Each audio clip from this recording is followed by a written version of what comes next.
Brigadier General in Reserves, Amir Avivi, shalom. Shalom. You're the chairman of Israel's Defense and Security Forum. Today I want to talk to you really about the situation. We heard the reports that only a third of the Hamas terrorists were killed by IDF, and there's a feeling that if we're talking about victory, it may be far away. Well, I don't think it's that far away. I think we can reach victory in a month or two. We talk about how many were killed, but how many were injured? How many are out of capability of fighting? Much more, I would guess. Israel destroyed the Northern Brigade, destroyed most of the capabilities in the central camps and also the brigade of Khan Yunis. And basically, most of the remaining capabilities are in Rafah. Rafah is the key for victory. The leadership of Hamas is there. Our hostages, most of them are there. The last brigade of Hamas, and also our ability to close the Egyptian border and really completely destroy the ability of Hamas to bring weapons and capabilities from the Sinai Peninsula into Gaza. But Biden, U.S. President Biden, is telling Israel about Rafah, don't. What President Biden is saying, Israel is lose the war. And Israel is not going to lose the war. We're going to win decisively. And I think this is the moment where Israel says we appreciate deeply the relations, we appreciate the help, the munitions that the U.S. has supplied, the $40 billion of aid.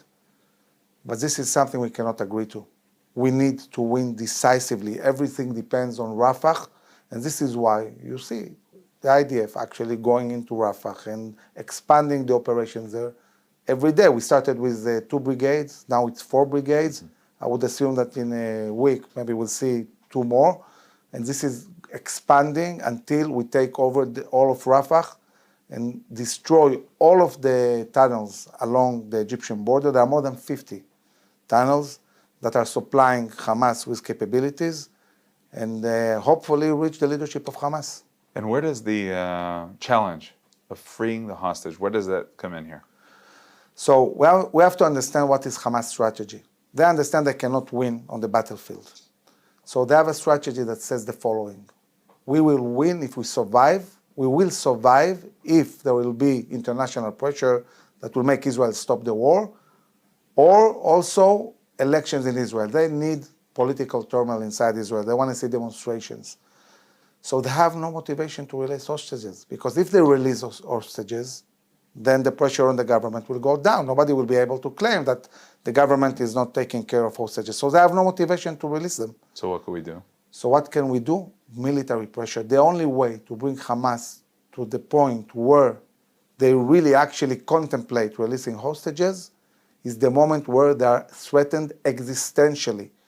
When Sinwar will see the end, then he will say, okay, maybe I should do a ceasefire, or maybe I should work out a deal that can enable me to go out to the Sinai Peninsula and give the hostages.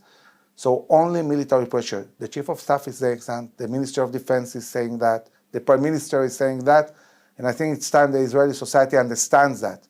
Only military pressure will bring back hostages. And in addition to fighting in Rafah, what else should the army be doing at this point? We're seeing going back and forth into Jabalia, out of Jabalia. What's the next stage, or what should be the next stage?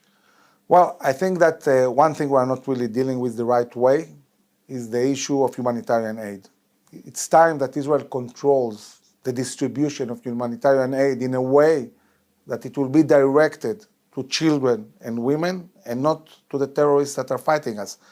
Today, we're simply bringing in aid in an uncontrolled way. Most of the aid Hamas seizes, controls. Through the aid, they also control the society. There is no other choice but military control, also from the civil side, preventing aid from the enemies, bringing aid to the civilians, and also sending a message, Hamas is not controlling anymore Gaza from the civil side. So we need to achieve the goals of war. It's destroying Hamas as a military entity, but also as a governmental entity. To do that, we need to take over responsibility. Only then, when the society is convinced that Hamas is gone, then we can start gradually building local leadership in the different cities and letting them manage their own lives in the cities while keeping freedom of operation of the IDF in the cities and full control of the Egyptian border. Okay, Brigadier General Amir Avivi, Chairman and founder of IDSF. You'll be joining us, of course, at the Jerusalem Conference in New York. Looking forward. On June 2nd. Until then, thank you very much. Thank you.